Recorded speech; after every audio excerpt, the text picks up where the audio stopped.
सरस्वती जी और उनकी बहू रश्मि के बीच एक दिन बहस छिड़ जाती है। आखिर किसका काम ज्यादा आसान है, बहू का या सास का? माँ जी, सास को काम ही क्या है, आपके सारे काम उंगलियों पे तो हो जाते हैं। कुछ भी। हाँ, हिसाब तो उंगलियों पे ही हो जाता है ना। अरे बेटा, ऐसा सिर्फ अभी लगता है। जो मुझे करना पड़ता है ना, वो तुझे करना पड़े तो समझ आएगा कि असली काम का पहाड़ कैसा होता है। ठेले बराबर वजन भी नहीं है आपके काम में, और बात पहाड़ों के वजन की कर रही हैं आप। तू ऐसा करती ही क्या है घर में बेटा, ये तो बता मुझे। मैं थोड़ी ना कुछ करती हूँ, सब जादू से हो रहा है इस घर में। अरे एक दिन मेरा काम करोगी तो समझ आएगा। Okay okay, shut up. कल से मैं घर के काम करूंगी और तू मेरी जगह हर चीज का हिसाब रखना, ठीक है? ठीक है, ये भी कर लेते हैं। ये सास बहू की डील के बारे में रश्मि के पति अमन को नहीं पता था और ना ही अमन के पिताजी सुरेश जी को। पर गेहूं के साथ साथ जैसे घुन भी पिस जाता है, ये दोनों भी पीसने वाले थे। सुबह अमन उठकर रेडी होता है ऑफिस जाने के लिए, तो पता है उसके कपड़े नहीं निकले हुए हैं।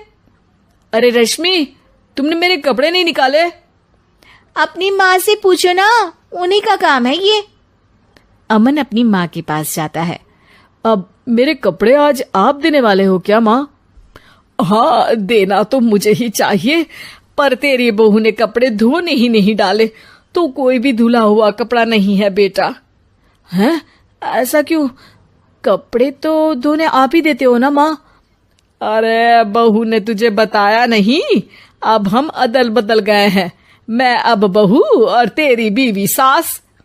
अमन परेशान हो गया। वो बिना इस्त्री के कपड़े पहनकर ऑफिस चला गया। सरस्वती जी अपने घुटने के दर्द के कारण झुककर घर साफ नहीं कर पा रही थी और ना ही खाना बनाना याद रख पाई। उधर रश्मि पहले ही दिन घर की चाबी घुमा चुकी थी और 300 रुपए का हिसाब अलग नहीं मिल रहा था। पर दोनों का ही घमंड कैलाश पर्वत से भी बड़ा था और दोनों ही खेमे एक दूसरे की बात मानने को बिल्कुल तैयार नहीं थे। शाम को जब सुरेश जी और अमन खाना खाने बैठते हैं तो सरस्वती जी उनके सामने गाजर और पपीते लाकर रख देती हैं। अरे माँ, ये क्या है? ख्याली पुलाव के साथ सलाद। माँ जी खाना बनाना भूल गई लगता है। अरे एक एक चमन्नी का हिसाब है मेरे पास, खाना बनाना कैसे भूल जाऊंगी? ये तो मैंने पढ़ा था कि फल फ्रूट खाने से सेहत अच्छी रहती है, इसीलिए ये ले, एक फल खा ले। रात को सुरेश जी और अमन अपनी मीटिंग बिठाते हैं अकेले में।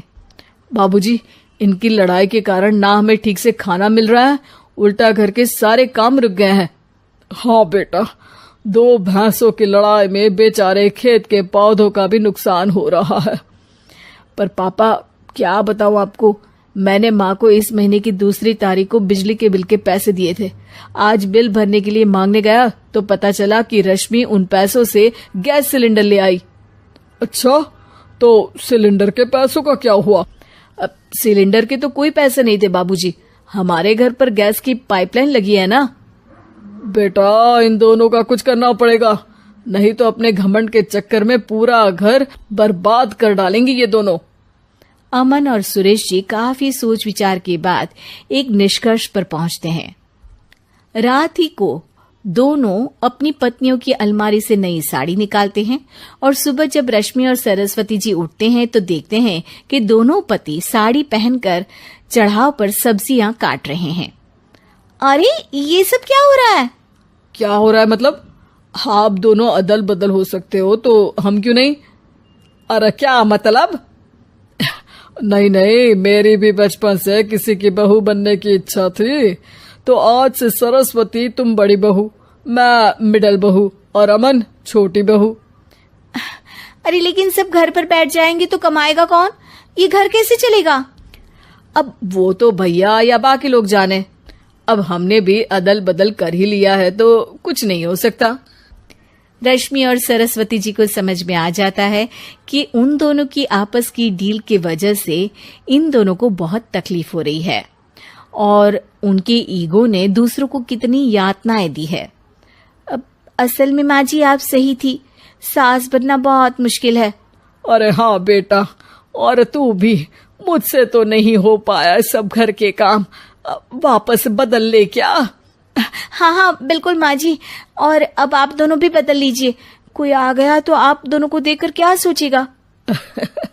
अच्छा है, आप दोनों के समझ में ये बात तो आई, मैं फटाक से कपड़े बदल लेता हूँ। अरे रुक जा बेटा, एक फोटो ले लेती हूँ तेरी, मेरी बेटी होती तो तेरे जैसी ही दिखती साड़ी में। और मेरा फोटो नहीं लोगी?